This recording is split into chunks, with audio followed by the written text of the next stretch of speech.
السلام علیکم ورحمۃ اللہ وبرکاتہ، نحمده ونصلی علی رسولہ الکریم، اما بعد فاعوذ باللہ من الشیطان الرجیم، بسم اللہ الرحمن الرحیم، رب اشرح لی صدری ویسر لی امری واحلل عقدۃ من لسانی یفقہوا قولی۔ سورۃ الغاشیہ۔ کیا تمہارے پاس ڈھانپ لینے والی کی خبر پہنچی ہے؟ اس دن کئی چہرے ذلیل ہوں گے، محنت کرنے والے، تھک جانے والے، گرم آگ میں داخل ہوں گے۔ وہ ایک کھولتے ہوئے چشمے سے پلائے جائیں گے، ان کے لیے کوئی کھانا نہیں ہوگا مگر ضریع سے، جو نہ موٹا کرے گا اور نہ بھوک سے کچھ فائدہ دے گا۔ کئی چہرے اس دن تر و تازہ ہوں گے، اپنی کوشش پر خوش ہوں گے، بلند جنت میں ہوں گے۔ وہ اس میں بےہودگی والی کوئی بات نہیں سنیں گے۔ اس میں ایک بہنے والا چشمہ ہے، اس میں اونچے اونچے تخت ہیں، رکھے ہوئے آب خورے ہیں، اور قطاروں میں لگے ہوئے گاؤ تکیے ہیں، اور بچھائے ہوئے مخملی قالین ہیں۔ کیا وہ اونٹوں کی طرف نہیں دیکھتے کہ وہ کیسے پیدا کیے گئے، اور وہ آسمان کی طرف نہیں دیکھتے کہ وہ کیسے بلند کیا گیا، اور پہاڑوں کی طرف نہیں دیکھتے کہ وہ کیسے نصب کیے گئے، اور زمین کی طرف کہ وہ کیسے بچھائی گئی؟ پس تم نصیحت کرو، تم صرف نصیحت کرنے والے ہو، تم ہرگز ان پر کوئی مسلط کیے ہوئے نہیں ہو، مگر جس نے منہ موڑا اور انکار کیا تو اسے اللہ عذاب دے گا، سب سے بڑا عذاب۔ یقیناً ہماری ہی طرف لوٹ کر ان کا آنا ہے، پھر ان کا حساب بھی ہمارے ہی ذمے ہے۔ عزیز بہنوں، اس وقت میں نے آپ کے سامنے سورۃ الغاشیہ کا ترجمہ پڑھا ہے۔ آپ سب اس سورت سے فیملیئر ہی ہوں گے، 30ویں پارے کی سورت ہے اور بہت مشہور سورتوں میں سے ہے۔ جمعے کے دن پڑھی جانے والی سورت ہے۔ نعمان بن بشیر سے ایک شخص نے پوچھا کہ رسول اللہ صلی اللہ علیہ وسلم جمعہ کے روز سورت الجمعہ کی تلاوت کے بعد کون سی سورت پڑھا کرتے تھے، یعنی جمعے کی نماز میں؟ تو انہوں نے کہا کہ هل اتاک حدیث الغاشیہ۔ اسی طرح عیدین میں بھی آپ اس سورت کو پڑھا کرتے تھے، یعنی دونوں عیدوں کے موقع پر جب بڑا اجتماع ہوتا، بڑا کراؤڈ ہوتا، تو پہلی رکعت میں سبح اسم ربک الاعلی اور دوسری رکعت میں هل اتاک حدیث الغاشیہ پڑھا کرتے۔ اور اگر عید اور جمعہ اکٹھا ہو جاتا تو بھی آپ یہی دو صورتیں پڑھا کرتے تھے۔ اس کے علاوہ حضرت انس رضی اللہ عنہ کہتے ہیں کہ نبی صلی اللہ علیہ وسلم ظہر اور عصر کی نمازوں میں سبح اسم ربک الاعلی اور هل اتاک حدیث الغاشیہ کی تلاوت کیا کرتے تھے، ظہر اور عصر کی نمازوں میں۔ آپ میں سے کتنے لوگوں کو زبانی یاد ہے؟ ماشاءاللہ، ایک دو لوگوں کو یاد ہے، اور بھی کچھ؟ جی، تو ایسا ہے کہ اگر ہم آج کے لیکچر کے بعد، اس کو سمجھنے کے بعد، اس کا ترجمہ یاد کرنے کے بعد اس کو اپنی ظہر اور عصر کی نمازوں میں شامل کر لیں تو انشاءاللہ آپ دیکھیں گے کہ ہماری نمازوں کا خشوع و خضوع بڑھ جائے گا۔ اور اگر نمازوں کا خشوع و خضوع بڑھتا ہے تو اس کا کیا فائدہ ہے؟ اللہ سبحانہ و تعالیٰ کا قرب حاصل ہوتا ہے۔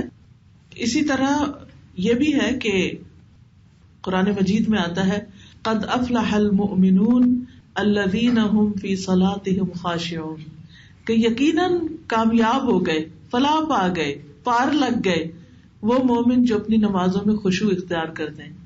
تو ہم سب کو اس بات کا مسئلہ رہتا ہے کہ ہماری نمازوں میں خشوع نہیں ہے، کیونکہ ہم چاہتے ہیں کہ اللہ کی طرف دھیان ہو، لیکن چونکہ ہمیں اس کا مطلب نہیں آتا ہوتا تو اس لیے پھر ہماری توجہ بھی نہیں رہتی۔ لیکن انشاءاللہ آج کی اس مجلس میں آنے کا اور محنت کرنے کا کچھ فائدہ یہ ہوگا کہ آپ کی نمازوں کے اندر خشوع آ جائے گا اگر آپ اس کو سمجھ کے پڑھیں گے۔ اور ویسے بھی آپ دیکھیں کہ ہم سب دنیا میں ہمیشہ تو رہنے والے نہیں ہیں، ایک دن تو ہمیں واپس جانا ہے، اور واپسی کی تیاری بھی ضروری ہے۔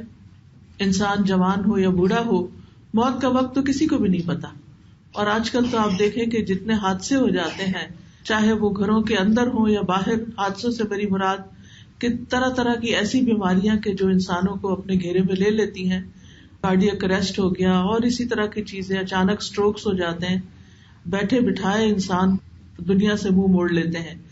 ابھی ریسنٹلی ہمارے عزیزوں میں ایک ڈیتھ ہوئی ہے، صرف 28 ایئرس کا بچہ، شاید آپ نے کبھی وہ خوشبو خریدی بھی ہو، سید جنید کی۔ سعودی عرب جو لوگ جاتے ہیں وہ وہاں مکہ ٹاور اور ان جگہوں پر ان کی شاپس ہیں، اور ماشاءاللہ بہت ہی اچھے لوگ ہیں، بہت ہی خیر والے اور بہت ہی اچھے اخلاق والے اور بہت بہترین لوگ. لیکن یہ ہے کہ بچہ ہالیڈیز پہ گئے ہوئے تھے ٹرکی اور واپس آیا اور اچانک اس کے ہارٹ کو کچھ تکلیف ہوئی ہے. ہاسپٹل میں لے گئے ہیں، وینٹیلیٹر پہ رکھا ہے، علاج وغیرہ ہوتے رہے ہیں، لیکن چل بسا. ایک چھوٹا سا بچہ ہے اور ایک ابھی پیدا ہونے والا ہے دسمبر میں، اور وائف جو ہے وہ صرف 22 ایئرس کی ہے، اونلی 22.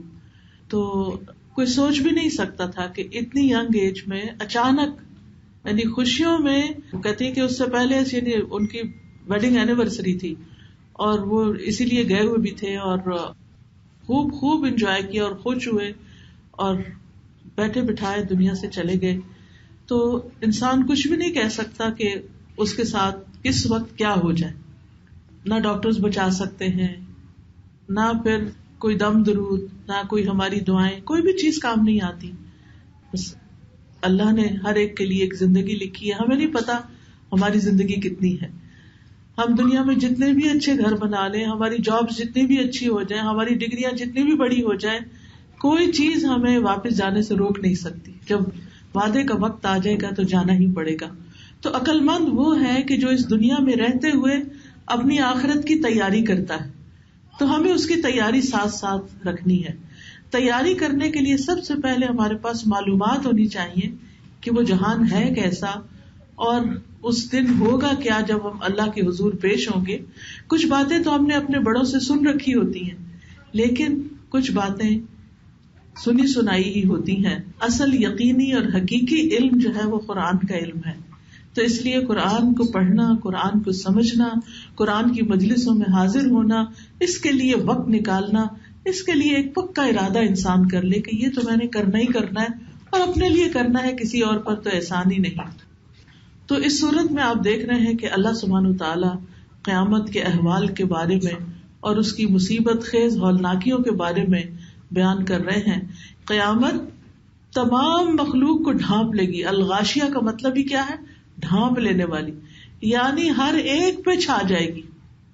کوئی نبی پیغمبر ہو، کوئی عام انسان ہو، کوئی نیک ہو، بد ہو، انسان ہو، فرشتے ہو، سب کے سب جو ہیں وہ قیامت کو دیکھیں گے. اور قیامت کے آنے پر ہر چیز فنا بھی ہو جائے گی، اور پھر اس دن لوگوں کو ان کے اعمال کی جزا و سزا دی جائے گی. لوگ الگ الگ 2 گروہوں میں بٹ جائیں گے. ایک گروہ جنت میں جائے گا، دوسرا گروہ جہنم میں جائے گا. تو اللہ سبحانہ وتعالیٰ نے دونوں گروہوں کے بارے میں اس صورت میں واضح طور پر بتا دیا. سب سے پہلے تو جہنمیوں کے بارے میں بتایا کہ وجوہ یومئذ خاشعہ، کہ کچھ چہرے اس دن جھکے ہوئے ہوں گے. کس وجہ سے؟ انسان یعنی نیچے سر کیوں جھکا لیتا ہے؟ کب سر جھکاتا ہے؟ جب وہ شرمندگی محسوس کرتا ہے، رسوائی کی وجہ سے، یعنی جب اس کو بہت شرم آتی ہے لوگوں سے. اور یہ وہ لوگ ہوں گے کہ جنہوں نے دنیا میں محنت کی، عاملۃ ناصبہ، یعنی سخت محنت کرنے والے، سخت لیکن تھکے ہوئے ہوں گے، کیونکہ وہ اس دن کی جو مصیبت کو دیکھیں گے تو چہرے پریشان ہو جائیں گے. وجوہ یومئذ خاشعہ عاملۃ ناصبہ، کہ دنیا میں وہ محنت کر کر کے تھک گئے. آپ نے دیکھا ہوگا کہ جو لوگ ساری زندگی کام کرتے ہیں، جب بڑھاپے کی عمر کو پہنچتے ہیں تو ان کے چہرے تھکے ہوئے نظر آتے ہیں کہ یہ تھک گئے. یا پھر ہر روز بھی ہم دیکھتے ہیں کہ صبح اٹھتے ہیں تو فریش ہوتے ہیں، اور سارے دن کی محنت کام کاج کر کے شام کے وقت ہماری آنکھیں بھی تھک جاتی ہیں، ہمارا چہرہ بھی، مسکرانا بھی مشکل ہو جاتا ہے، اور دل چاہتا ہے کہ بس اب فوراً ہم بیڈ پہ چلے جائیں. تو کچھ لوگ ایسے ہوں گے کہ جو دنیا میں بڑے کام کر کے آئے ہوں گے، کام کر کر کے تھک چکے ہوں گے، لیکن وہاں پر ذلیل و خوار ہو رہے ہوں گے. یہ کون لوگ ہوں گے؟ 2 طرح کے لوگ. ایک یہ کہ جو دنیا ہی کے لیے تھکتے رہے، آخرت کی فکر نہیں کی، اور دوسرا یہ کہ دنیا میں نیکی کے نام پر ایسے ایسے کام کرتے رہے جو اللہ تعالیٰ نے بتائے نہیں تھے، خود ساختہ کام کرتے رہے. تو پھر وہاں ان کی عبادت قبول نہیں ہوگی اور ان کو سخت مشقت کا سامنا ہوگا. تسلا نارن حامیہ، اس دن وہ بھڑکتی ہوئی آگ میں داخل ہوں گے. تسقا من عین آنیہ، ان کو ایک کھولتے ہوئے چشمے کا پانی پلایا جائے گا. جب انہیں سخت پیاس لگے گی، وَإِن يَسْتَغِيثُوا يُغَاثُوا بِمَاءٍ، کالمہل یشوی الوجوہ، اگر وہ فریاد کریں گے کہ ہمیں کچھ پینے کو دیا جائے تو ایسے پانی سے ان کی فریاد رسی کی جائے گی جو پگھلے ہوئے تانبے کی طرح ہوگا، جو چہروں کو بھون ڈالے گا، یہ ان کا مشروب ہوگا. اور جہاں تک ان کے کھانے کا تعلق ہے، لیس لہم طعام الا من ضریع، تو ان کے لیے خاردار جھاڑ کے سوا کوئی کھانا نہیں ہوگا. آپ دیکھیں کہ دنیا میں انسان کو سب سے اچھا کھانا کون سا لگتا ہے کہ جو آسانی سے حلق میں اتر جائے، جو آسانی سے چبا لیا جائے. جیسے میٹ ہے تو جو سافٹ میٹ ہوتا ہے وہ کھانا مزیدار ہوتا ہے، ہارڈ جو ہوتا ہے وہ اس کے مقابلے مشکل ہوتا ہے. اسی طرح جو چیزیں جیسے دودھ ہے آسانی سے پی لیتا ہے انسان، حلق سے اتر جاتا ہے، یا حلوا ہوتا ہے یا کھیر ہوتی ہے، لیکن اس کے مقابلے میں کچھ کھانے جو کچی سبزیاں ہوتی ہیں ان کو چبا چبا کے انسان کھا کے حلق سے اتارتا ہے. تو وہاں پر جو کھانے کو دیا جائے گا وہ آسانی سے حلق میں نہیں اترے گا. لا یسمن ولا یغنی من جوع، نہ وہ موٹا کرے گا اور نہ بھوک مٹائے گا، یعنی انسان کے جسم کو نہیں لگے گا اور نہ ہی اس کی وجہ سے بھوک ختم ہوگی، کیونکہ وہ کڑوا اور بدبودار اور انتہا درجے کا گھٹیا کھانا ہوگا کہ جس کو وہ بھوک کے مارے کھانا چاہیں گے لیکن کھا بھی نہ سکیں گے.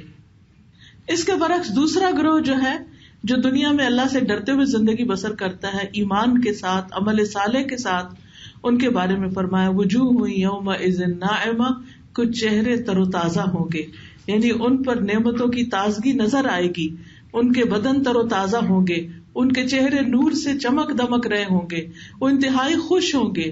لسعیھا راضیہ، وہ اپنی کوششوں کی وجہ سے راضی مطمئن ہوں گے کہ وہ دنیا میں تھکے ضرور تھے لیکن ان کی تھکاوٹ آخرت کے لیے تھی، وہ کل کے لیے تھکے تھے، قیامت کے دن کے لیے تھکے تھے، لہذا وہاں ان کے چہرے جو ہیں وہ مطمئن ہوں گے.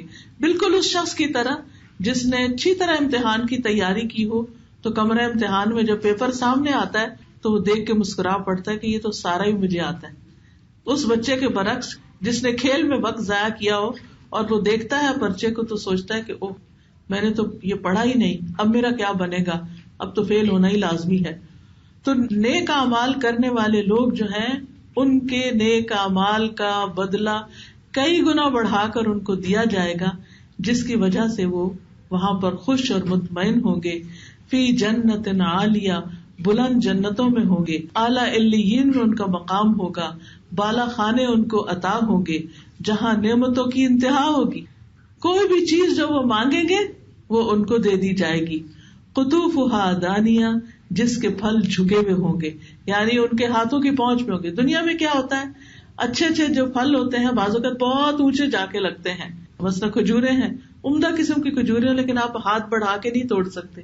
آم کا درخت آپ نے دیکھا ہو کبھی، کتنا بڑا اور کتنا ہیوج ہوتا ہے اور کتنے اوپر اوپر تک اس کے آم ہوتے ہیں. اسی طرح کوکونٹ کو آپ دیکھیں کہ کتنا اونچا ہوتا ہے. لیکن قیامت کے دن جنت میں نیک لوگوں کے لیے پھل ان کی خدمت میں خود حاضر ہو جائیں گے، یعنی direct from the tree fresh fruit ان کو حاصل ہوں گے. دنیا میں تو آپ اس کو صرف ڈریم ہی کر سکتے ہیں، اس کو حاصل کرنا بہت مشکل کام ہے، خصوصاً یہاں. لا تسمعوا فیہا لاغیہ، وہاں کوئی وہ لغو بات نہیں سنیں گے، کوئی حرام بات، کوئی لغو کلمہ، کوئی باطل بات. ان کا سارا کلام وہاں اچھا اور نفع بخش ہوگا. یہ کون لوگ ہوں گے جو دنیا میں بھی لغو سے پرہیز کرتے ہوں گے. آپ دیکھیے کہ بعض اوقات ہر چیز بہت اچھی ہوتی ہے لیکن کسی شخص کا ایک جملہ اتنا تکلیف دے جاتا ہے کہ سارا مزہ ہی خراب ہو جاتا ہے اس چیز کا. مثلاً آپ دیکھیں کہ ایک ماں گھر میں کام کرتی ہے، گھر کو بھی سجاتی ہے، صاف ستھرا کرتی ہے، بچوں کے لیے کھانا بھی بناتی ہے، بچے آتے ہیں اسکول سے تو ان کو ویلکم کرتی ہے، شوہر کو ویلکم کرتی ہے، لیکن خود تھک چکی ہوتی. اب اگر اس سارے میں ایک دفعہ بھی وہ یہ کہتی ہے کہ سارا گھر کا کام کر کے میں تو بہت تھک گئی، اب تم لوگ کھاؤ کھانا، میں جا رہی ہوں اندر، تو اب آپ دیکھیے کہ سارا مزہ خراب ہو جاتا ہے. جب ماں بیچ میں نہ ہو اور ماں احسان جتا رہی ہو کر کے تو بچوں کے دل چھوٹے ہو جاتے ہیں. بچے جو ہیں وہ کھانے کا وہ مزہ نہیں ہوتا جس طرح ماں بیچ میں بیٹھ کے ٹیبل پہ سب کے ساتھ، سب بچوں کے ساتھ شیئر کر رہی تھی، ان سے دن کا حال پوچھ رہی ہوتی ہے، بچے اسکول میں کیا ہوا، پھر تمہاری دوست نے کیا کیا، پھر تمہارے گیمز میں کیا ہوا، تمہاری ٹیچر نے کیا کیا. تو اس میں آپ دیکھیں کہ بچے کتنے خوشی خوشی اپنے قصے کہانیاں سنا رہے ہوتے، چپ ہی نہیں کرتے. اور اس طرح ایک گھر جو ہے وہ ایک جنت کا نمونہ لگتا ہے. لیکن اگر کوئی ایک شخص بھی اس میں سے فضول بات کرے, فضول مذاق کرے, بلا وجہ کی ٹانٹ کر دے, بلا وجہ کی ڈانٹ ڈپٹ کر دے, یا وہاں بیٹھ کے ٹیبل پہ ماں ڈانٹنا شروع ہو جائے, کیونکہ کچھ ماؤں کی عادت ہوتی ہے بچے ویسے تو سارا دن ہاتھ میں نہیں آتے, صرف کھانے کے وقت ہی ہاتھ آتے ہیں, تو پھر وہی موقع ہوتا ہے ان کو ڈانٹنے کا بھی. ادھر سے وہ ان کو نوالا کھلا رہی ہوتی ہیں اور ادھر سے ان کو ڈانٹ ڈپٹ کر رہی ہوتی ہے, تو یہ بھی طریقہ ٹھیک نہیں ہے. تو وہاں جنت میں ایسا نہیں ہوگا کہ اللہ تعالیٰ نعمتیں دے اور ہمیں ہمارے گناہ یاد کرائیں, وہ یاد ہے تم نے کیا کیا تھا تو دیکھو میں نے آج تمہارے ساتھ کیا کیا. ایسا نہیں کریں گے, احسان نہیں جتائیں گے, بلکہ جو ہم سے ہوا اللہ نے قبول کر لیا تو اس کی قدردانی کی جائے گی. فیہا عین جاریہ, وہاں پر جاری چشمے ہوں گے, یعنی اہل جنت جیسے چاہیں گے جہاں چاہیں گے ان چشموں کا رخ موڑ کر ان سے نہر نکال لے جائیں گے. فیہا سرر مرفوعہ, وہاں پر بلند بچھونے ہوں گے, نرم ملائم اور خوبصورت. واکواب موضوعہ, اور مختلف انواع کے جو ڈرنکس ہوں گے ان کے کپس وہاں رکھے ہوئے ہوں گے, اور ہمیشہ کم عمر والے لڑکے ان کی خدمت کے لیے دوڑتے پھر رہے ہوں گے جن کو غلمان کہا جاتا ہے. وَنَمَارِقُ مَصْفُوفَةٌ, اور حریز حریر اور دبیز ریشم کے جو تکیے ہوں گے ان کی قطاریں لگی ہوئی ہوں گی, صف در صف, یعنی جتنا چاہیں وہ آرام کریں, اور خود بچھائیں گے نہیں بلکہ بچھے بچھائے ان کو ملیں گے. دنیا میں تو آپ دیکھیں کہ اگر مہمان آتے ہیں تو آپ کو ان کے لیے بستر بنانے پڑتے ہیں یہ کچھ, لیکن اب تو یہ رواج کم ہی ہو گیا الحمدللہ. آپ کے گھروں میں, یہاں پر کینیڈا میں تو عموماً کیا ہوتا ہے کہ بستر بنے بنائے ہوتے ہیں, صبح آپ اٹھتے ہیں تھوڑا سا بستر جھاڑ کے اپنا بیڈ اسپریڈ سیدھا کر کے چلے جائیں, تو واپس آتے ہیں تو بچھا ہوا بستر ملتا ہے. لیکن دنیا میں ہر جگہ پر ایسا نہیں ہوتا, لوگ روزانہ بستر بناتے ہیں اور روزانہ اٹھاتے ہیں, اور پھر وہ رات کو بستر بنانا بھی ایک کام ہوتا ہے.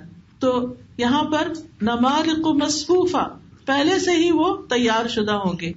وزرابی مبثوثہ, اور خوبصورت بچھونے جو ہر طرف, یعنی قیمتی خوبصورت بچھونے بھی پھیلائے ہوئے ہوں گے دور دور تک, طرح طرح کے. آپ دیکھیے کہ بہترین کارپیٹس بھی ہوں گے, بہترین پلنگ بھی ہوں گے, مساریاں بھی ہوں گی, آرام کی جگہ بھی ہوں گی, کھانے کی بھی ہوں گی, اور آپس میں ملاقات کی بھی ہوں گی, اور صرف خوشیاں ہی خوشیاں, آرام ہی آرام, جنتوں میں کوئی کام نہیں, اور ہمیشہ ہمیشہ کی زندگی. اس کے بعد اللہ سبحانہ تعالیٰ غور و فکر کی دعوت دیتے ہیں. افلا ينظرون الى الابل كيف خلقت, جو لوگ اللہ کو نہیں مانتے, جو لوگ اللہ کے رسولوں کو نہیں مانتے, اللہ کی کتاب کو نہیں مانتے, پیغمبر کی بات کو نہیں مانتے, اللہ سبحانہ تعالیٰ ان کو دعوت دیتے ہیں کہ پھر میں نے جو کچھ تخلیق کیا اس کو دیکھو, صرف ایک اونٹ کو ہی دیکھو, کیونکہ اہل عرب کے ہاں سب سے زیادہ امپورٹنٹ ان کی لائف میں اونٹ ہی ہوتا تھا. تو فرمایا کہ تم دیکھو, مخلوق کی تخلیق پہ غور کرو, مخلوق کی ساخت پہ غور کرو کہ یہ اونٹ کس طرح پیدا کیے گئے, یعنی کس طرح اتنا بڑا ہیوج جانور ہوتے ہوئے انسان کے لیے مسخر ہے. کتنی حیرت کی بات ہے. اور پھر دودھ بھی دیتا ہے. اگر آپ اس پہ سفر کر رہے ہیں اور کئی راستے میں ریسٹورینٹ نہیں, سوچئے عرب کے صحراؤں میں لوگ اس پہ سفر کرتے تھے اور راستے میں اسی کا دودھ نکال کے پی لیتے تھے, اور وہی ان کے لیے آرام کی جگہ اور وہی ان کے سواری کی جگہ ہوتی تھی. اور پھر بہت تحقیقات اس پر کی گئی ہیں کہ اونٹ کی ہڈیاں جو ہیں وہ کتنے فائدے کی ہیں, اور اس کی کھال کتنے فائدے کی ہے, اسی سے ان کے گھر بنتے تھے, وہی ان کے بچھونوں کے کام آتے تھے. اور پھر مشکل سے مشکل اور طویل ترین سفر میں ریت کے اوپر آپ دیکھیں گاڑی چلانی مشکل ہوتی ہے, لیکن اونٹ جو ہے وہ اس پر جہاز کی طرح دوڑتا چلا جاتا ہے. پھر پہاڑوں کی طرف غور و فکر کرنے کے لیے کہا گیا, وَإِلَى الْجِبَالِ كَيْفَ نُصِبَتْ, پہاڑوں کو دیکھو یہ کس طرح گاڑے گئے. ایک کیل زمین میں گاڑنا, ایک دیوار میں لگانا ہو تو کتنا مشکل ہوتا ہے. آپ نے دیکھا ہوگا کہ جب بڑے بڑے پلازے بنتے ہیں تو زمین کو دور دور تک کھودتے ہیں, اس کھدائی میں کتنی کرینے ٹوٹ جاتی ہیں, کتنی مشقت ہوتی ہے, آگے کوئی چٹان آ جائے تو کتنی مشکل ہوتی ہے, اور پھر جا کر وہاں بنیادیں رکھی جاتی ہیں اور اس کے اوپر عمارتیں بنتی ہیں. اللہ تعالیٰ فرماتے ہیں کہ تم نے غور کیا کہ زمین کے اوپر اتنے بڑے بڑے پہاڑ کس نے اندر ٹھوک کے لگا دیے, اور یہ زمین کی کیلیں بھی ہیں جس کی وجہ سے زمین جو ہے اس میں بیلنس قائم ہے. وَإِلَى الْأَرْضِ كَيْفَ سُطِحَتْ, اور زمین کو دیکھو کیسے بچھا دی گئی, کتنی کشادگی کے ساتھ اس کو میلوں میل پھیلا دیا گیا, نہایت نرم اور ہموار بنایا گیا تاکہ بندے اس پہ ٹھکانہ کر سکیں، اس پہ کھیتی باڑی کر سکیں، باغات اگا سکیں، عمارتیں تعمیر کر سکیں، اس کے راستوں پر سڑکوں پر سفر کر سکیں. تو یہ سب کچھ اللہ سبحانہ وتعالیٰ نے انسان کے لیے پیدا کیا. فذکر انما انت مذکر. اور پھر نبی صلی اللہ علیہ وسلم کو فرمایا جا رہا ہے کہ آپ نصیحت کیجیے، خوشخبری دیجیے، آپ کا کام تو نصیحت کرنا ہی ہے. اور جو بھی دین کی طرف بلانے والے ہیں ان کا اصل کام کیا ہے کہ لوگوں کو بتاتے رہیں، سمجھاتے رہیں. اس کے بعد اللہ نے جو نبی صلی اللہ علیہ وسلم پر ذمہ داری ڈالی اس پر ان پہ کوئی ملامت نہیں، انہوں نے اپنا کام کر دیا، پیغام پہنچا دیا. اور لست علیہم بمسیطر، آپ ان پر مسلط نہیں کیے گئے کہ ضروری ان کو منوا کے چھوڑیں. حق کا پیغام سب کے لیے ہے، پھر جو مان لے سو مان لے، جو نہیں مانتا وہ خود ذمہ دار ہے اپنا. کل قیامت کے دن کسی کو بلیم نہیں کر سکے گا کہ ہمیں کسی نے بتایا نہیں تھا. الا من تولا وکفر، مگر جو کوئی اطاعت سے منہ موڑے گا اور کفر کا رویہ اختیار کرے گا، یعنی اللہ تعالیٰ کا انکار کر دے گا، اللہ کے رسولوں اور فرشتوں کا انکار کر دے گا. فَيُعَذِّبُهُ اللَّهُ الْعَذَابَ الْأَكْبَرَ، تو اللہ اس کو بہت بڑا عذاب دے گے.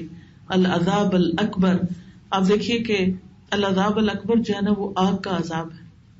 دنیا میں انسان کو تکلیف مختلف چیزوں سے پہنچتی ہے. مثلا آپ کو سر درد ہے، وہ بھی درد ہے، برداشت ہو جاتی ہے. آپ کو بخار ہے، گرمی ہے، تپش ہے آپ کے جسم میں، وہ بھی ٹھیک ہے. زکام ہو گیا ہے، وہ بھی ٹھیک ہے.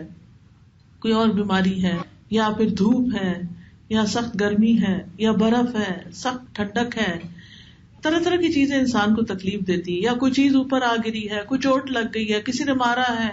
یہ ساری تکلیفیں ہیں، لیکن یہ کوئی حیثیت نہیں رکھتی آخرت کی تکلیف کے مقابلے میں. اور دنیا میں بھی جو آگ کی تکلیف ہے، آگ کی تکلیف، کبھی آپ نے دیکھا ہوگا پراٹھا بناتے ہوئے اگر آپ چمٹا استعمال نہیں کریں اور گرم تیل والے روٹی کو پکڑ لیں تو آپ کا حال کیا ہوتا ہے. ریسنٹلی میں نے ایسے ہی سستی کی، میں نے کہا چلے ویسے ہی اٹھا لیتی ہوں. جب میں اٹھانے لگی تو اتنی شدید جلن نہیں تھی، پین جو میری انگلیوں کے راستے آگے تک چلی، اور دن بھر مجھے بار بار اس کا الحمدللہ کہ وہ جگہ تو اس طرح نہیں جلی، لیکن وہ جو چند لمحوں کے لیے اس گرم تیل پر ہاتھ پڑا، اس کی جو شدید پین تھی وہ اس نے مجھے سارے پینز بھلا دیے کہ یو نیم اٹ، کہ کوئی پین کی قسم ایسی ہے ہی نہیں جو جلنے کے بعد انسان کو پین ہوتی. اور جس طرح وہ انسان کو تکلیف دیتی، تو یہ جہنم کا عذاب جو ہے یہ بدترین عذاب ہے، اور یہ ان کے لیے ہے جو اللہ کے ماننے کا انکار کرتے ہیں. آپ دیکھیے بہت افسوس اور تکلیف ہوتی ہے اس بات سے کہ ہم مسلمانوں کے بچے دنیا میں کہیں بھی ہو، یہاں ہو یا کہیں بھی، اب اس تیزی کے ساتھ اللہ کا انکار، رسول کا انکار، قرآن کا انکار، یا اس میں شک. یہ تو آپ نے ماں باپ سے لیا، آپ نے اس کو کہاں سے چیک کیا کہ یہ اوتھینٹک ہے، کون جان ہو نوز کہ اللہ ہے یا نہیں، اور اس طرح کی بہت سی باتیں کرنا شروع ہو گئے ہیں. اور یہ بہت تکلیف دہ بات ہے. اب دیکھیے جو نان مسلمس ہیں ان کو تو پتہ ہی نہیں کہ کیا ہے اور کیا نہیں، ان کو تو حق پہنچا ہی نہیں. میجورٹی ایسی ہے کہ جن کو کسی نے بتایا ہی نہیں. ہم جیسے لوگ صرف اپنی دنیا میں مشغول ہیں، ان تک تو پہنچے نہیں. لیکن ہمارے بچے بچپن سے جنہیں گھٹی سے، جنہیں پیدا ہوتے ہی اللہ اکبر اللہ اکبر سنائی گئی، اور جنہیں قرآن پڑھایا گیا، جن میں سے بعض کو حافظ بنایا گیا، جن میں سے بعض جو تھے وہ یعنی ماں باپ نے انہیں نمازیں پڑھوائی، دین سکھایا، وہ جب بڑے ہو کر انکار کر دیں تو یہ انکار بہت شدید انکار ہے، یہ بہت ڈینجرس ہے. اور اس پر ہم سب کو اپنی اولاد کے لیے دعائیں بھی کرنی چاہیے، اور ان کے لیے اچھے ماحول کا بھی انتظام کرنا چاہیے کہ وہ ایسی جگہوں پر بیٹھے کہ جہاں ان کا دین محفوظ ہو. کیونکہ جو وہ آگے پڑھنا شروع کرتے ہیں، باہر کی دنیا میں قدم رکھتے ہیں جہاں پر دین کوئی اہمیت ہی کسی بھی درجے پر دین نہیں ہے، یا آپ کا پرائیویٹ معاملہ ہے، یا باہر کچھ نہیں ہے، تو پھر آپ دیکھیے کہ کتنا بڑا چیلنج ہو جاتا ہے. تو ایسے میں ان کے شکوک اور شبہات کو دور کرنا چاہیے. ایسی مساجد میں لے کر جائیں، ایسے ائمہ، ایسے لیکچرز، ایسی چیزوں کا اہتمام کریں کہ جس سے ان کا ایمان مضبوط ہو اور وہ بھٹکنے سے بچ جائیں، ورنہ آخرت کا عذاب جو ہے بہت شدید عذاب ہے. فَيُعَذِّبُهُ اللَّهُ الْعَذَابَ الْأَكْبَرَ إِنَّ إِلَيْنَا إِيَابَهُمْ، بے شک ہماری ہی طرف ان کا لوٹنا ہے. یعنی سب کی واپسی ہماری طرف ہے، انسان ہو، جن ہو، فرشتے ہو اور جانور ہو، پرند چرند، سب کا سب. ثم ان علینا حسابہم، پھر انہوں نے جو کچھ بھی کوئی عمل کیا ہے اچھا یا برا، اس کا حساب لینا ہمارے ذمہ ہے. تو یہ ہے سورۃ الغاشیہ، جس کا مفہوم میں نے آپ کو بتایا. اب اس میں آپ دیکھیے کہ کچھ مخصوص جو آیات ہیں ان کو میں دوبارہ سے دیکھوں گی. ایک دفعہ سورت ہم دوبارہ سے سن لیتے ہیں تاکہ قرآن کے سننے کی اپنی ایک برکت ہوتی ہے. سورت کے شروع سے ہم انشاءاللہ دوبارہ سے دیکھتے ہیں کچھ اہم آیات. سب سے پہلے ہے وجوہ یومئذ خاشعہ، کہ اس دن چہرے بگڑ جائیں گے، چہرے جھکے ہوئے ہوں گے، چہروں پر ساری تھکاوٹ نظر آئے گی. اب دیکھیے کہ ہمیں سب سے زیادہ فکر کس چیز کی ہوتی ہے؟ ہم ہاتھوں کی بھی کیئر کرتے ہیں، مینیکیور، پیڈیکیور، باقی جسم کی بھی فکر کرتے ہیں، لیکن سب سے زیادہ ہمیں فکر کس چیز کی ہوتی ہے؟ چہرے کی. چہرے پر کوئی نشان نہ ہو. چہرے کے لیے جو میک اپ استعمال ہوتا ہے وہ سب سے مہنگا ہوتا ہے، اس کو حسین بنانے کی فکر کرتے ہیں. جھریاں آنے لگے تو فکر کرتے ہیں، طرح طرح کے چیزیں، کریمیں دیکھتے ہیں، لوشن دیکھتے ہیں، ہماری کیسی اسکن ہے، کیا سوٹ کرے گا. یہ ساری ایفرٹ کس لیے ہوتی ہے؟ تاکہ ہم خوبصورت نظر آئیں. قیامت کا دن، حشر کا میدان، ساری دنیا وہاں اکٹھی ہے، سب کٹھے، اور وہاں پر انسانوں کا حال کیا ہوگا کہ جو لوگ اللہ کا انکار کر کے جائیں گے، اللہ کو ناراض کر کے جائیں گے، ان کے چہرے بگڑ جائیں گے. کس قدر شرمندگی کی بات ہوگی. تو کون کون سی چیزیں ہیں جو چہروں کو بگاڑ دیں گی؟ ان میں سب سے پہلے اللہ کا انکار ہے، قیامت کا انکار ہے، آیات کا انکار ہے. بعض اوقات ہم پورے قرآن کا تو انکار نہیں کرتے، لیکن کہتے ہیں یہ آیت میری سمجھ میں نہیں آتی، میں اس کو نہیں مانتا. نعوذ باللہ. ایک آیت کا بھی انکار پورے قرآن کا انکار ہے. جو آیت بھی قرآن میں سے سمجھ نہ آئے اسے سمجھنے کی کوشش کریں، بجائے اس کے کہ یہ کہیں کہ میں نہیں اس کو مانتا، باقی سب حکم مانتا میں اس کو نہیں مانتا. پھر آپ دیکھیں کہ مجرموں کو اس دن چہروں کے بل گھسیٹا بھی جائے گا. یوم یسحبون فی النار علی وجوہہم، جس دن وہ آگ میں اپنے چہروں کے بل گھسیٹے جائیں گے. تو آپ خود سوچئے کہ چہروں پہ کیا خراش آئے گی، ناک کا، ماتھے کا حال کیا ہوگا. چہروں کے بل آگ میں اوندھے ڈالے جائیں گے، چہروں پر سیاہی چھا جائے گی، رنگ کالا ہو جائے گا، چہرے جھلس جائیں گے. سورۃ المؤمنون میں آتا ہے تلفح وجوہہم النار، ان کے چہروں کو آگ جھلسا دے گی اور اس میں وہ تیوری چڑھانے والے ہوں گے، یعنی بگڑ جائیں گے چہرے. پھر جھوٹ اور تکبر سے چہرے سیاہ ہوں گے. پھر اللہ اور رسول کے مقابلے میں بڑوں کی اطاعت سے چہرے آگ میں الٹ پلٹ کیے جائیں گے. سورۃ الاحزاب میں آتا ہے یوم تقلب وجوہہم فی النار یقولون یا لیتنا اطعنا اللہ واطعنا الرسول، جس دن ان کے چہرے آگ میں الٹ پلٹ کیے جائیں گے. جیسے کباب بنتا ہے نا، ایک طرف سے پکے پھر دوسری طرف، پھر دوسری طرف، پھر دوسری، تو یہی ان کا حال ہوگا کہ کبھی آگے کبھی پیچھے، یعنی ان کو سخت سزا دی جاتی رہے گی. اس وقت لوگ کیا کہیں گے؟ اے کاش ہم نے اللہ کا کہنا مانا ہوتا اور ہم نے رسول کا کہنا مانا ہوتا. اطعنا اللہ واطعنا الرسول، اور کہیں گے اے ہمارے رب، بے شک ہم نے اپنے سرداروں اور بڑوں کا کہنا مانا، یعنی اللہ کا نہیں مانا، اپنے آبا و اجداد کا، یا جو ہمارے دنیا میں بڑے تھے ہم ان کی بات ہی مانتے رہے، تو انہوں نے ہمیں اصل راہ سے گمراہ کر دیا. اے ہمارے رب انہیں دگنا عذاب دے اور ان پہ لعنت کر، بہت بڑی لعنت. یعنی دنیا میں جس کی اطاعت کر رہے ہوں گے، قیامت کے دن اسی کا انکار کر دیں گے. پھر اسی طرح قیامت کے دن کچھ ایسے لوگ بھی شرمندہ ہوں گے جنہوں نے دنیا میں کچھ غلط کام کیے ہوں گے. مسجد میں تھوک پھینکنے والے کے چہرے پر تھوک ہوگی قیامت کے دن. یعنی اگر کوئی شخص مسجد جاتا ہے، رسول اللہ صلی اللہ علیہ وسلم نے فرمایا قبلہ رخ ڈالے جانے والے تھوک قیامت کے دن اپنے پھینکنے والے کے چہرے پہ آئے گا. کتنی شرمندگی کی بات ہوگی. بعض اوقات ہم مساجد میں جاتے ہیں، بالکل خیال نہیں کرتے، کہیں ٹشو پھینک دیا، اگر کہیں رمضان میں کھانے پینے کا انتظام ہے، کہیں کھانا گرا دیا، کہیں ڈرنک گرا دیا، کہیں چمچے پھینک کے آ گئے، صحیح صفائی نہ کی. پھر اسی طرح واش رومز کا حال دیکھیں مساجد کے، کہ ہم جاتے ہیں تو ایک ہی دفعہ میں ہر چیز گیلی کر کے آ جاتے ہیں. تو یہ ساری چیزیں جو ہیں ان پہ ہمیں توجہ دینے کی ضرورت ہے. یعنی اللہ کا انکار کرنے والوں کے چہرے تو رسوا ہوں گے ہی، لیکن وہ لوگ جو شاعر اللہ کا اہتمام نہیں کرتے ان کے لیے بھی مشکل ہو سکتی ہے. پھر اسی طرح لوگوں سے مانگنے والا، اس کا چہرہ گوشت کے بغیر ہوگا، ڈھانچہ ہوگا. نبی صلی اللہ علیہ وسلم نے فرمایا ایک شخص لوگوں سے مانگتا رہتا ہے، اس کے آگے ہاتھ پھیلا، اس کے آگے پھیلا، یہاں تک کہ وہ قیامت کے دن اس حال میں آئے گا کہ اس کے چہرے پر گوشت کا ٹکڑا تک نہ ہوگا. پھر اسی طرح بے جا سوال کرنے والے کا چہرہ نوچا ہوا اور زخمی ہوگا.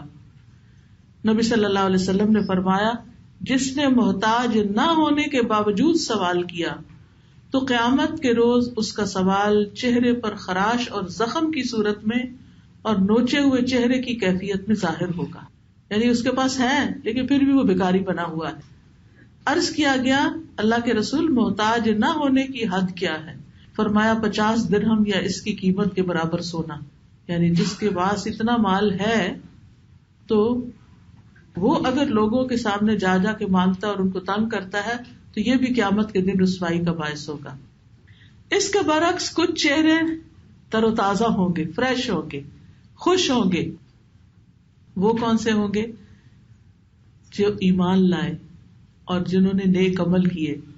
سورۃ مطففین میں آتا ہے ان الابرار لفی نعیم علی الارائک ینظرون تعرف فی وجوہہم نظرۃ النعیم. بے شک نیک لوگ یقیناً بڑی نعمت میں ہوں گے، تختوں پر بیٹھے دیکھ رہے ہوں گے تو ان کے چہروں میں نعمت کی تازگی پہچان لے گا. تو یہ کون ہے؟ ابرار، نیک لوگ.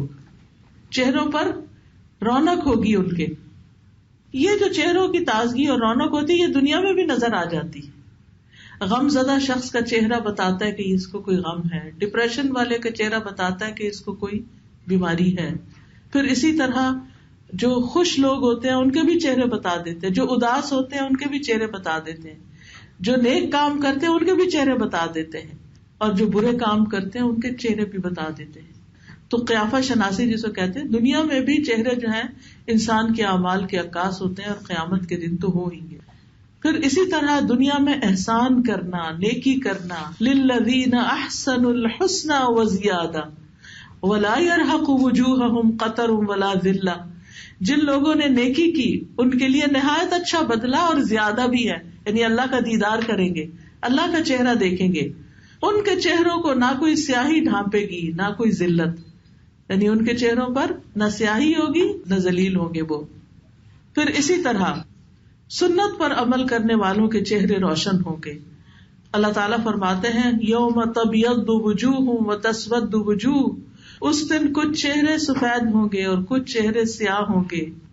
تو ابن عباس کہتے ہیں جو چہرے سفید اور روشن ہوں گے وہ اہل سنت کے ہوں گے، جو سنت کی پیروی کرنے والے ہوں گے، جو آپس میں اتحاد اور اتفاق رکھنے والے لوگ ہیں. یعنی وہ اپنی رائے نہیں رکھتے، سنت پر اکٹھے ہو جاتے ہیں. اور سیاہ چہرے بدعتیوں کے اور فرقہ بازی کرنے والوں کے ہوں گے، جو تفرقہ بازی کرتے ہیں. پھر وضو کی وجہ سے چہرے روشن ہوں گے. قیامت کے دن آپ صلی اللہ علیہ وسلم اپنے امتیوں کو پہچانیں گے کس سے؟ وضو کے نشانوں کے چمکنے کی وجہ سے، وضو کے اعضاء چمکنے سے. سجدوں کی کثرت کی وجہ سے بھی چہرے چمکیں گے. یعنی یہاں بھی کہا جا رہا ہے کہ جو لوگ یعنی کہ سجدہ کرتے ہیں ان کے چہرے تک سارا خون آ جاتا ہے اور وہ دیر سے جھڑیاں پڑتی ہیں اور ان کے چہرے روشن ہوتے ہیں. دنیا میں بھی وہ سجدہ کرنے والے بزرگ، نماز پڑھنے والے بزرگ اور بے نماز بزرگ میں واضح فرق ہوتا ہے. پھر اسی طرح نبی صلی اللہ علیہ وسلم کی احادیث سن کر ان کو آگے بیان کرنے والے، ان کے چہرے بھی تر و تازہ ہوں گے. نضر اللہ امرأ سمع منا حدیثا فبلغہ. اللہ اس شخص کو تر و تازہ رکھے جس نے ہماری کوئی بات سنی پھر اسے دوسروں تک پہنچایا. یعنی نیکی کی بات آگے آگے پہنچانے والے. اور نظرہ سے مراد حسن اور رونق اور تر و تازگی ہے. رونق اور جمال ہے، خوبصورتی ہے، نیچرل بیوٹی. ایک ہوتا ہے نا میک اپ وغیرہ کر کے خوبصورت نظر آنا، اور ایک یہ ہے کہ اندر سے ہی خوبصورت ہونا. اور ایسے لوگ جو لوگوں کو خیر کی بات بتاتے ہیں ان کے چہروں پر ایک روشنی آ جاتی ہے. پھر اسی طرح یہ نبی صلی اللہ علیہ وسلم کی طرف سے اس شخص کے حق میں دعا ہے جو آپ کی سنت سیکھنے میں مصروف ہوتا ہے، یعنی دین کا علم حاصل کرتا ہے اور پھر اس کو آگے بھی پہنچاتا ہے، دوسروں کو بھی بانٹتا ہے، خود بھی اس پر عمل کرتا ہے. تو اللہ تعالیٰ اس کے چہرے کو رونق اور جمال والا بنا دیتا ہے. اس کا چہرہ دنیا اور آخرت میں چمکتا دمکتا ہوگا اور اس پر حسن اور رونق ہوگی، اور آخرت میں بھی تازگی اور رونق ہوگی. پھر اسی طرح اللہ کی خاطر محبت کرنے والوں کے چہرے بھی روشن ہوں گے، جو کسی لالچ کے بغیر لوگوں سے محبت صرف اللہ کی خاطر کرتے ہیں کہ وہ انہیں اللہ کے قریب کرتے ہیں، وہ ان کو اللہ کی بات بتاتے ہیں، ان کے پاس بیٹھ کر ایمان بڑھتا ہے. اللہ تعالیٰ قیامت کے دن ان کے لیے نور کے ممبر رکھے گا اور انہیں ان پر بٹھائے گا اور ان کے چہرے نورانی کر دے گا. پھر اسی طرح اللہ کے راستے میں موت آنے والوں کے چہرے جو ہیں وہ بھی روشن ہوں گے.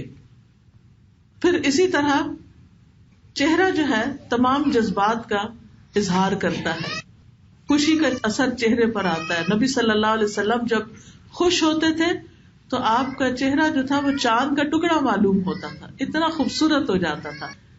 پھر اسی طرح غم اور ناگواری اور غصہ اور گھبراہٹ، ان سب چیزوں کا اثر بھی چہروں پر ہی آتا ہے. پھر آپ دیکھیں کہ اللہ سبحانہ تعالیٰ اپنے چہرے کا ذکر بھی قرآن میں کئی دفعہ کرتے ہیں. تو اللہ سبحانہ تعالیٰ کے چہرے کی صفت کیا ہے؟ ابو موسیٰ کہتے ہیں کہ رسول اللہ صلی اللہ علیہ وسلم نے ہم میں کھڑے ہو کر 5 باتیں فرمائی. نمبر 1، اللہ تعالیٰ سوتا نہیں اور نہ ہی سونا اس کی شان ہے، میزان اعمال کو جھکاتا اور بلند کرتا ہے. یہ دوسری بات ہو گئی. تیسری بات، اس کی طرف رات کا عمل دن سے پہلے اور دن کا عمل رات سے پہلے بلند کیا جاتا ہے، یعنی چلا جاتا ہے. ہم نے آج کے دن میں جو جو کام کیا وہ شام کو اوپر پہنچ جائیں گے عصر کی نماز کے وقت. چوتھی بات یہ کہ اس کا حجاب نور ہے، اور بعض روایت میں آتا ہے آگ ہے، یعنی روشن ہے مراد.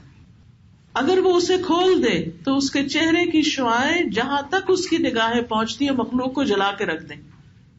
تو اللہ سبحانہ تعالیٰ کا چہرہ سب سے زیادہ روشن ہے. ہر چیز فنا ہو جائے گی سوائے اللہ کے چہرے کے. اللہ کے چہرے سے عظیم کوئی چیز نہیں. سب سے بڑی چیز جو ہے وہ اللہ کا چہرہ ہے. ایک دعا میں آتا ہے اعوذ بوجہ اللہ العظیم الذی لیس شیء اعظم منہ. جب آپ کو کوئی تکلیف ہوتی ہے، درد وغیرہ ہوتی ہے، تو ایک بڑی خوبصورت دعا ہے، مختصر سی ہے لیکن بڑی فائدے کی ہے. کئی تکلیف ہو، چہرے پہ ہو، آنکھ پہ ہو، ہاتھ پہ ہو، گھٹنوں میں ہو، کہیں بھی، تو ہاتھ رکھ کے وہاں بسم اللہ بسم اللہ بسم اللہ 3 دفعہ اور پھر 7 دفعہ اعوذ بعزت اللہ و قدرتہ من شر ما اجد و احاذر. تو یہ 7 دفعہ پڑھے تو وہ تکلیف دور ہو جاتی. یہاں چہرے کی بات نہیں ہوئی، یہاں اللہ کی عزت کی بات ہوئی ہے. اور ایک حدیث میں اعوذ باللہ کا لفظ بھی آتا ہے. حدیث میں آتا ہے قیامت کے دن ہمارا رب عز و جل ہنستے ہوئے ہمارے سامنے تجلی فرمائے گا، مومنوں سے خوش ہو جائے گا. پھر اسی طرح احسان کرنے والوں کے لیے خاص دیدار ہے اللہ سبحانہ تعالیٰ کا. چہرہ جو ہے انسانوں کے لیے بھی ایک عزت کا مقام ہے، اس لیے انسانوں کے یعنی وقار اور یعنی انسانوں کے چہرے کی بھی ایک طرح سے لاج رکھنی چاہیے، اور کسی کو شرمندہ اور رسوا نہیں کرنا چاہیے، کسی کو غضبناک نہیں کرنا چاہیے، کہ وہ ساری چیزیں چہرے پر ہی نظر آتی ہیں. پھر اسی طرح جانوروں کے چہرے کی بھی اہمیت ہے کہ ان کو چہرے پہ کوئی داغ نہ لگایا جائے، ان کو چہرے پہ مارا نہ جائے. انسان کو بھی چہرے پہ نہ مارا جائے. بعض مائیں ہوتی ہیں بچوں کو گالوں پہ چانٹے لگا دیتی ہیں یا منہ پہ کچھ مار دیتی ہیں، تو اس سے بھی بچنا چاہیے. پھر قیامت کے دن سب چہرے اللہ کے آگے جھکے ہوئے ہوں گے. وَأَنَتِ الْوُجُوهُ لِلْحَيِّ الْقَيُّومِ وَقَدْ خَابَ مَنْ حَمَلَ ظُلْمًا، کہ سب چہرے اس زندہ رہنے والے قائم رکھنے والے کے لیے جھک جائیں گے، اور یقیناً ناکام ہوا جس نے بڑے ظلم کا بوجھ اٹھایا. پھر اسی طرح کچھ چہرے سفید ہوں گے، کچھ سیاہ ہوں گے، کچھ روشن ہوں گے، کچھ غبار آلود ہوں گے، کچھ تر و تازہ ہوں گے، کچھ بگڑے ہوئے ہوں گے. تو پھر یہ سورت جو ہے یہ چہروں کے رخ بتاتی ہے، اور قرآن و سنت سے بھی ہمیں چہرے کی اہمیت اور ان کی حالتوں کا پتہ چلتا ہے. دوسرا، جیسا کہ سورت کا نام الغاشیہ ہے، تو یہ سورت جو ہے غاشیہ یعنی ڈھانپ لینے والی، یہ قیامت کا ایک نام ہے. غاشیہ کیا ہے؟ قیامت کا ایک نام ہے. اور قیامت کا دن بہت سخت دن ہوگا جب سور پھونکا جائے گا، بہت تلخ دن ہوگا. حاملہ عورتوں کا حمل گر جائے گا، یعنی پریگننٹ عورتیں جو ہوں گی ان کے بچے ابارٹ ہو جائیں گے. یہ دن بچوں کو بوڑھا کر دے گا، کلیجے منہ کو آئیں گے، اتنا خوف و ہراس ہوگا، دل کانپیں گے اور آنکھیں جھک جائیں گی. یوم ترجف الراجفہ تتبعها الرادفہ قلوب یومئذ واجفہ ابصارها خاشعہ. جس دن ہلا ڈالے گا سخت ہلانے والا زلزلہ، اس کے ساتھ ہی پیچھے آنے والا زلزلہ آئے گا. کئی دل اس دن دھڑکنے والے ہوں گے، ان کی آنکھیں جھکی ہوئی ہوں گی، آنکھیں اس دن پھٹ جائیں گی. اور کچھ لوگ ہوں گے جن کے اعمال اس دن ضائع ہو جائیں گے. دنیا میں بڑے محنت کر کے آئیں گے لیکن وہاں ان کے اعمال کی کوئی قدر نہ ہوگی. یہ کون لوگ ہوں گے جن کے اعمال ضائع ہو جائیں گے؟ ان میں ایمان نہ لانے والے، یعنی وہ دنیا میں کتنے بھی بڑے بڑے کام کر لے، قیامت کے دن ان کو کچھ فائدہ نہیں ہوگا. لوگ اکثر سوال کرتے ہیں کہ فلاں شخص اتنا اچھا ہے، بس مومن نہیں ہے، اللہ کو نہیں مانتا، لیکن ہے بڑا اچھا. تو اس کی وہ اچھائی کا بدلہ اس کو دنیا میں ہی مل جائے گا، آخرت میں نہیں ملے گا. وہاں اس کو بد نصیبی ڈھانپ لے گی. عاملۃ، کام بہت کیا ہوگا لیکن ناصبہ، تھکے ہوئے ہوں گے، لیکن وہاں اس کا ریوارڈ کچھ نہیں ہوگا. جو لوگ آخرت کا انکار کرتے ہیں، مانتے ہی نہیں آخرت کو، اللہ کے لیے کوئی کام نہیں کرتے، آخرت کی جزا کے لیے کام نہیں کرتے، ان کو وہاں کچھ بھی نہیں ملے گا. شرک کے ساتھ سارے اعمال ضائع ہو جاتے ہیں. یعنی ایک شخص نمازیں بھی پڑھ رہا ہے، روزے بھی رکھ رہا ہے، دعائیں بھی کر رہا ہے، صدقہ خیرات بھی خوب کرتا ہے، لیکن اللہ کے ساتھ دوسروں کے آگے بھی جھکتا ہے، یا اوروں سے بھی دعائیں کرتا ہے، یا ان کے نام پہ نظر نیاز دیتا ہے، تو شرک کے یہ اعمال جو ہیں انسان کے نیک اعمال کو بھی ضائع کر دیں. اسی طرح ریاکاری، دکھاوا، یہ بھی شرک کی ایک قسم ہے کہ نیکی اللہ کے لیے نہ کرنا، بندوں کو دکھانے کے لیے کہ انہیں پتا چلے میں بڑا نیک ہوں، ان کو دکھانے کے لیے. تو یہ چیز جو ہے یہ بھی ٹھیک نہیں ہے. پھر اسی طرح جس کام میں بھی اخلاص نہیں ہوگا وہ ضائع ہو جائے گا. اب دیکھیں دنیا میں بھی اس میں برکت نہیں پڑتی. جو کام اللہ کے لیے نہ کیا جائے وہ پھلتا پھولتا نہیں، اس میں برکت نہیں ہوتی. تو ہم جو بھی کام کریں، چاہے چھوٹا ہی کریں، لیکن خالص اللہ کی رضا کے لیے کریں، تو آپ دیکھیں گے اس چھوٹے میں، اس تھوڑے میں بھی بڑی خیر نکل آئے گی. ریاکار کے اعمال کس طرح ضائع ہوں گے؟ رسول اللہ صلی اللہ علیہ وسلم نے فرمایا، مجھے تمہارے حق میں سب سے زیادہ ڈر شرک اصغر کا ہے. صحابہ نے عرض کیا شرک اصغر کیا ہوتا ہے؟ آپ نے فرمایا ریاکاری. اللہ تعالیٰ قیامت کے دن جب لوگوں کو بدلہ دے گا تو دکھاوا کرنے والوں سے کہے گا ان ہستیوں کی طرف چلے جاؤ جن کے سامنے دنیا میں ریاکاری کرتے، جن کو دکھانے کے لیے سب کچھ کیا تھا. یعنی لوگوں کے سامنے نیک بننے کے لیے تم نے ایک لبادہ اوڑا ہوا تھا، اب تمہاری نیکی کا بدلہ وہی دیں گے، اور دیکھو تم ان کے پاس کیا بدلہ پاتے ہو، تمہیں کیا دے سکتے ہیں آج. اس دن تو ہر کوئی کوڑی کوڑی کا محتاج ہوگا، کوئی کسی کو تو کچھ نہیں دے سکے گا. پھر اسی طرح دنیا چاہنے والے کے اعمال وہاں ضائع ہو جائیں گے. یعنی اگر ایک شخص نیک کام کرتا ہے لیکن اس کی غرض ہوتی ہے میری دنیا کا فائدہ ہو جائے. ایک شخص نبی صلی اللہ علیہ وسلم کے پاس حاضر ہوا، کہنے لگا آپ بتائیں، ایک شخص جنگ کے لیے جاتا ہے اور ثواب اور شہرت دونوں چاہتا ہے، اسے کیا ملے گا؟ فرمایا کچھ بھی نہیں ملے گا. یعنی دنیا کا ہی بدلہ چاہتا ہے اور دنیا کی شہرت چاہتا ہے کہ میں مشہور ہو جاؤں، تو اس لیے کچھ نہیں. پھر اسی طرح جو کام شریعت کے مطابق نہ ہو وہ بھی ضائع ہو جاتا ہے. یعنی ہم نماز پڑھیں لیکن اس طریقے سے پڑھنا پڑے جس طرح نبی صلی اللہ علیہ وسلم نے ہمیں سکھائی، تو وہ یعنی صحیح طرح وضو ہی نہیں کیا، صحیح طرح سطر ہی نہیں ڈھانکا، صحیح طرح رکوع ہی نہیں کیا، صحیح طرح سجدہ ہی نہیں کیا، تو وہ بندہ ایک حاضری لگواتا لیکن اس کا فائدہ نہیں. تو اس لیے بہت ضروری ہے کہ ہم دین کا علم حاصل کریں، وضو کا طریقہ، تیمم کا طریقہ، نمازوں کا طریقہ پوری طرح سیکھیں اور اس کے مطابق اس کو ادا کریں تاکہ ہماری نمازیں اللہ کی بارگاہ میں قبول ہوں، جیسے اس نے بتائی ہیں ویسے ہی کر کے جائیں. پھر اسی طرح اللہ کو ناراض کرنے والے اعمال جو ہیں وہ بھی قیامت کے دن انسان کے لیے نقصان کا باعث ہوں گے. پھر اسی طرح والدین کا جو نافرمان ہوگا، والدین کو ستانے والا، اس کے اعمال ضائع ہو جائیں گے. یعنی آپ دیکھیں آج ہمارے بچوں کو نہیں پتا چلتا، کل ہم نے جو گزر چکا ہم نے ماں باپ کو پتہ نہیں کیسے کیسے ستایا. تو آج جن کے ماں باپ زندہ ہیں وہ اس کی قدر کریں اور وہ ان کو راضی کرنے کی کوشش کریں اور ان کو خوش کر دیں، کیونکہ والدین ناراض ہوں تو باقی نیکیوں میں برکت نہیں ہوتی. نبی صلی اللہ علیہ وسلم نے فرمایا 3 قسم کے افراد کا نہ فرض قبول ہوتا نہ نفل. نمبر 1 والدین کا نافرمان اور بدسلوک. نمبر 2 احسان جتانے والا، کام کر بھی لیا، کھلایا پلایا اور ساتھ کہا کہ بہت تھکا دیا تم نے. تقدیر کو جھٹلانے والا، ایسے لوگوں کے اعمال جو ہیں وہ قبول نہیں ہوں گے. تو احسان جتلانے والے کے اعمال ضائع ہو جاتے ہیں. قرآن مجید میں اللہ تعالیٰ فرماتے ہیں یا ایھا الذین آمنوا لا تبطلوا صدقاتکم بالمن والاذی، اے لوگوں جو ایمان لائے ہو اپنے صدقے احسان جتا کر تکلیف پہنچا کے برباد مت کرو. یعنی بعض اوقات ہم غریب بہن بھائیوں کی مدد کر دیتے ہیں، پھر اگر وہ ہماری کوئی بات نہیں مانتے تو ہم ان کو سنانا شروع کر دیتے ہیں یا غصے میں کوئی بات کرنا شروع کر دیتے ہیں، ان کو خواہ مخواہ کا روک جتانا شروع کر دیتے ہیں، تو سارا کچھ ضائع ہو کر رہ جاتا ہے. پھر اسی طرح بندوں کا حق مارنے والا قیامت کے دن اپنے اعمال سے ان کو حق دے گا اور اس کے پلے کچھ نہیں رہے گا. پھر اکیلے میں حرام کام کرنے والا، سب لوگوں کے سامنے بڑا شریف ہے لیکن اکیلے میں چھپ کے حرام کاریاں کرتا ہے انسان. نبی صلی اللہ علیہ وسلم نے فرمایا میں اپنی امت کے ان لوگوں کو جانتا ہوں جو روز قیامت سفید تہامہ پہاڑوں کی مثل ڈھیروں نیکیاں لے کر آئیں گے، لیکن اللہ تعالیٰ ان کی نیکیوں کو فضا میں پھیلے ہوئے غبار کی طرح اڑا دے گا. خبردار وہ تمہارے ہی بھائی ہوں گے، تمہاری نسل سے ہوں گے، رات کو تمہاری طرح قیام بھی کریں گے لیکن اکیلے میں تنہائی میں اللہ کے حرام کردہ امور کا ارتکاب کریں جیسے زنا وغیرہ یا چھپی ہوئی دوستیاں یا اور اسی طرح کے.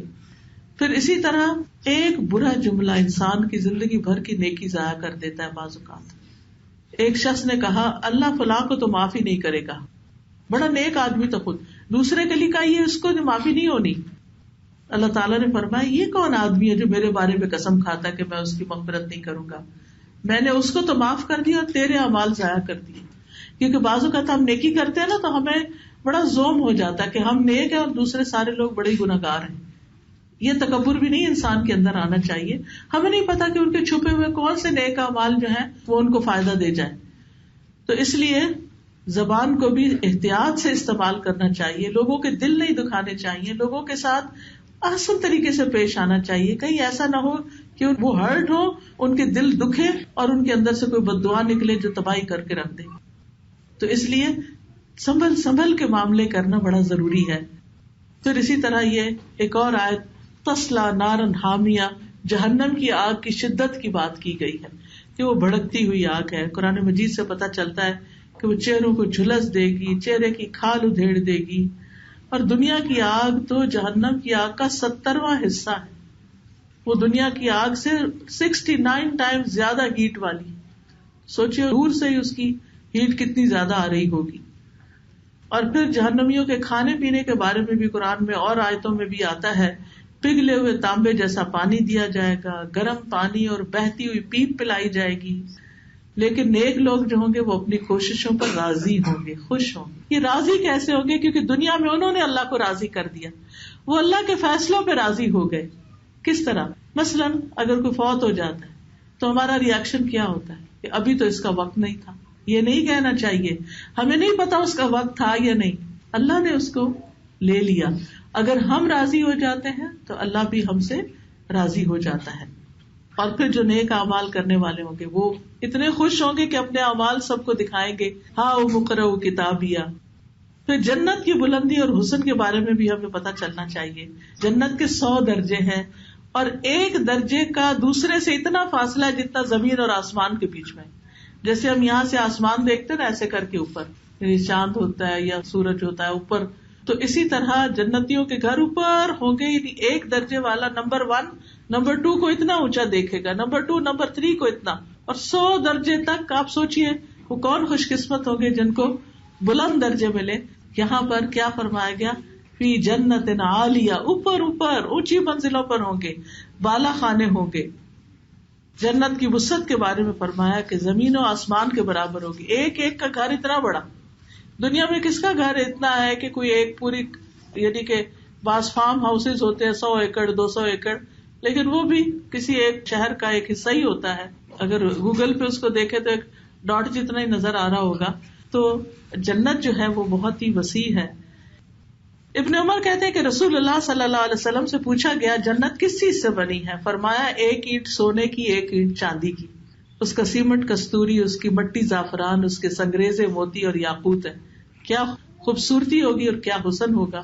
آج تو ذرا سی قیمتی ٹائلیں ہم لگا لیں تو ہم پھولے نہیں سماتے، تو وہاں تو سونے اور چاندی کی اینٹیں لگی ہوئی ہوں گی اور اندر خوشبودار گارا ہوگا، یاقوت اور موتیوں سے سجاوٹ ہوگی، اور فرشتے جنت کے حسن سے مروب ہو کر رہ جائیں گے. اور فرشتے جب دیکھتے ہیں جنت کو تو کہتے ہیں تو کتنی خوش نصیب ہے، تو بادشاہوں کی منزل ہے. دنیا میں چاہے وہ غریب بھی ہوں گے لیکن اچھے اعمال کی وجہ سے وہاں عالیشان محلات میں ہوں گے. اور وہاں کی بڑی اہم بات یہ ہے کہ لا تسمعوا فیہا لاغیہ، لغو بات نہیں وہاں ہوگی. وہاں جھوٹ نہیں ہوگا، فریب اور دھوکہ نہیں ہوگا. سلامتی کی بات ہو، کوئی کسی کو ہرٹ نہیں کرے گا، کوئی کسی کو ٹانٹ نہیں کرے گا، کوئی کسی کو طنز کے تیر نہیں مارے گا. اختلافات اور بغض سے پاک فضا ہوگی.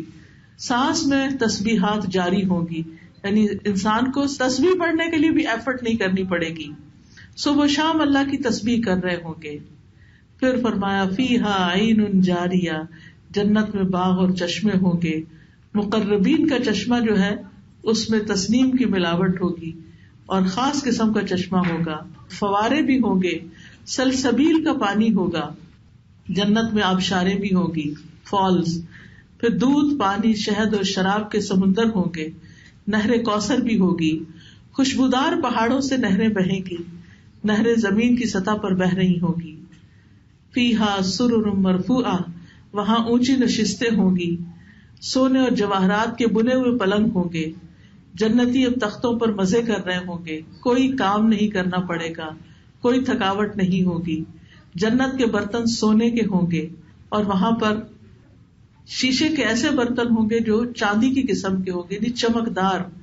اور مشروب اور برتن خود بخود پاس آ جائیں گے، یعنی انسان صرف چاہے گا تو چیز خود بخود سامنے آ جائے گی. پھر جنت کے قالینوں کا ذکر ہے یہاں پر. سورۃ الرحمن میں بھی آتا ہے وہ ایسے قالینوں پہ تکیے لگائے ہوئے ہوں گے جو سبز ہیں، نادر اور نفیس ہیں. تو تم اپنے رب کی کون کون سی نعمتوں کو جھٹلاؤ گے. پھر وہاں ریشمی لباس ہوں گے. اور پھر اسی طرح جنت کی بے شمار نعمتیں، اور خاص طور پر پھر اہل جنت کا اللہ سبحانہ وتعالیٰ کا ان پہ راضی ہو جانا اور اپنا دیدار کروانا. یہ ہے اصل منزل، یہ ہے اصل گھر. اس کے لیے کوشش کرنی چاہیے. یہ نہ کہا کرے کہ دنیا کے گھر سے فرصت نہیں ملتی اس لیے قرآن کلاس میں آنے کا ٹائم نہیں. سب کچھ چھوڑ کے ایک طرف رکھ کے آ جائیں، اللہ کا قرآن پڑھیں. یہ کتاب اللہ نے پڑھنے کے لیے، عمل کرنے کے لیے بھیجی ہے. اس کے لیے ضرور وقت نکالیں. کلاسز جوائن کریں، گھر میں کریں، کمیونٹی سینٹر جہاں کہیں ہو رہی ہیں، مل کے رونق بخشے ایسی جگہوں کو. آپ دیکھیں کہ ایک دعوت کوئی دیتا ہے تو ہم بھاگے چلے آتے ہیں جب کھانے کی دعوت کوئی دے، اور اگر کوئی نہ بلائے تو ناراضگی کا اظہار بھی کرتے ہیں. لیکن قرآن بھی ایک دسترخوان کی طرح ہے. اس کی دعوت کوئی دیتا ہے تو ہم 100 بہانے بنا دیتے ہیں بعض اوقات، یہ مشکل ہے وہ مشکل ہے، اور ہم وہ نہیں کرتے جو ہمیں کرنا چاہیے. تو اگر ہم چاہتے ہیں کہ عالی شان جنتوں میں جا کر رہیں تو پھر ضروری ہے کہ ہم دنیا میں وہ کام کریں کہ جس سے اللہ سبحانہ و تعالیٰ ہم سے راضی ہو جائے اور قیامت کے دن وہ ہمیں راضی کر دے. تو یہ ہے سورۃ الغاشیہ، اور اس میں نبی صلی اللہ علیہ وسلم کی آخر میں ذمہ داری بتائی گئی کہ آپ لوگوں کو نصیحت کرتے رہیں، اور جو سمجھدار ہوگا وہ سمجھ جائے گا، اور جو نہیں ہوگا وہ اپنا انجام خود دیکھ لے گا. اور ہم سب کو آخرت میں کامیابی کے لیے دعائیں بھی کرنی چاہیے. سبحان اللہ والحمد للہ ولا الہ الا اللہ واللہ اکبر ولا حول ولا قوة الا باللہ العلی العظیم. اللہم صل علی محمد وعلی آل محمد کما صلیت علی ابراہیم وعلی آل ابراہیم انک حمید مجید. اللہم بارک علی محمد وعلی آل محمد کما بارکت علی ابراہیم وعلى آل إبراهيم إنك حميد مجيد ربنا آتنا في الدنيا حسنة وفي الآخرة حسنة وقنا عذاب النار ربنا اغفر لي ولوالدي وللمؤمنين يوم يقوم الحساب اللهم إنا نسألك العافية في الدنيا والآخرة ربنا لا تخزنا يوم يبعثون ربنا وآتنا ما وعدتنا على رسلك ولا تخزنا يوم القيامة إنك لا تخلف الميعاد اللهم إنا نعوذ بك من ضيق الدنيا وضيق يوم القيامة ربنا آتنا في الدنيا حسنة وفي الآخرة حسنة وقنا عذاب النار ربنا هب لنا من أزواجنا وذرياتنا قرة أعين واجعلنا للمتقين إماما. یا اللہ تو ہم سب کو اپنی رحمتوں سے ڈھانپ لے. اللہ ہمیں اپنی طرف رجوع کرنے کی توفیق دے. تو ہماری خطاؤں کو معاف کر دے, ہمارے گناہوں کی رکاوٹیں ہم سے دور کر دے, ہمارے دلوں میں قرآن سمجھنے کی محبت پیدا کر دے, اس پر عمل کرنے کا شوق پیدا کر دے, اس پیغام کو سب تک پہنچانے کی توفیق عطا فرما دے, ہمارے راستے کی رکاوٹیں دور کر دے. یا اللہ تھوڑا سا وقت ہے دنیا میں, یا اللہ اس کو کسی اچھے کام میں استعمال کرنے کی توفیق عطا فرما. ہمیں اپنے وقت کی قدر کرنا سکھا. یا اللہ دنیا کے لیے بس اتنی کوشش کریں جتنی دنیا کی ضرورت ہے, اور آخرت کے لیے اتنی کوشش کریں جتنی آخرت کے لیے ضرورت ہے. یا اللہ ہمارے بچوں کو نیک بنا, ہماری نسلوں میں ایمان قائم رکھ. یا اللہ ہمارے بچوں کو ہدایت پر رکھنا. یا اللہ ہمارے گھر والوں کو, یا اللہ ہمارے ساتھیوں کو ہمارا مددگار بنانا. یا اللہ ہمارے گھروں میں اتفاق, پیار, محبت, سکون ہو. اللہ ساری پریشانیاں دور کر دے. اللہ جتنی بہنیں آئی ہیں ان سب کی دعائیں قبول فرما, ان کی پریشانیاں دور فرما. یا اللہ اس مجلس میں جتنے لوگوں نے اپنا حصہ ڈالا ہے, جس طرح بھی محنت کی ہے, یا اللہ سب کی محنت قبول فرما. یا رب العالمین ان سب کو اپنے دین کے کام کے لیے چن لے. یا اللہ ہم سب کو دنیا اور آخرت کی بھلائیوں سے نواز. ربنا تقبل منا انک انت السمیع العلیم وتب علینا انک انت التواب الرحیم. وصلی اللہ تعالی علی خیر خلقہ محمد وعلی آلہ واصحابہ واہل بیتہ اجمعین برحمتک یا ارحم الراحمین. الہی آمین. سبحانک اللہم وبحمدک اشہد ان لا الہ الا انت استغفرک واتوب الیک. السلام علیکم ورحمۃ اللہ وبرکاتہ.